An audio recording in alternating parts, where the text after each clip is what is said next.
Buds and Bloom's Flora ഫാംസിലേക്ക് എല്ലാവർക്കും സ്വാഗതം. ഇന്ന് നമുക്ക് ഗ്രോ ബാഗ് എങ്ങനെ നിറയ്ക്കാം എന്ന് നോക്കാം. മാറി വരുന്ന കാലാവസ്ഥയിൽ നമ്മുടെ മണ്ണിൻ്റെ pH, കേരളത്തിലെ മണ്ണിൻ്റെ pHന് ഭയങ്കര വ്യത്യാസമാണ് വരുന്നത്.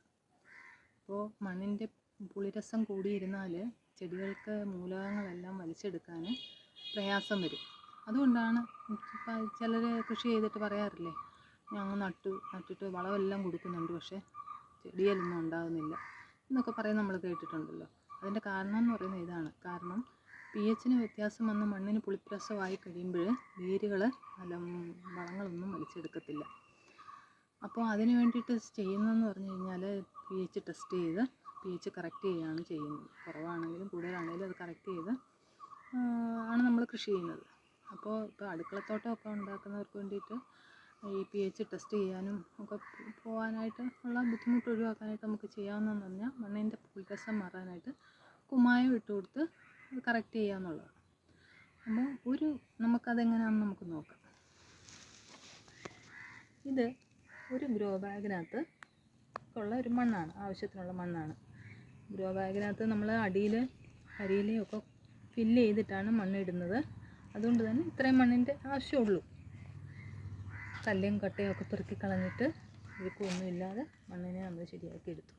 എന്നിട്ട് ഒരു ഗ്രോ ബാഗിലേക്ക് നമുക്ക് ഒരു സ്പൂൺ കുമ്മായമാണ് ഇടേണ്ടത്.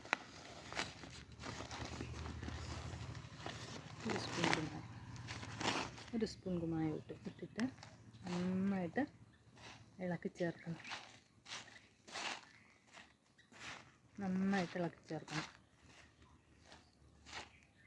മണ്ണിൻ്റെ എല്ലായിടത്തും അത് ചെല്ലണം.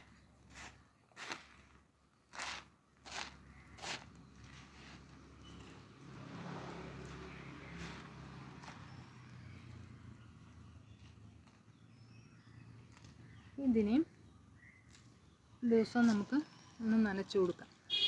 ചെറുതായിട്ട്, ഒരുപാട് അങ്ങ് നനയ്ക്കരുത്, ചെറുതായിട്ട് ഒന്ന് നനച്ചിട്ട് നമുക്ക് 10 ദിവസം അങ്ങനെ ഇട്ടേക്കണം.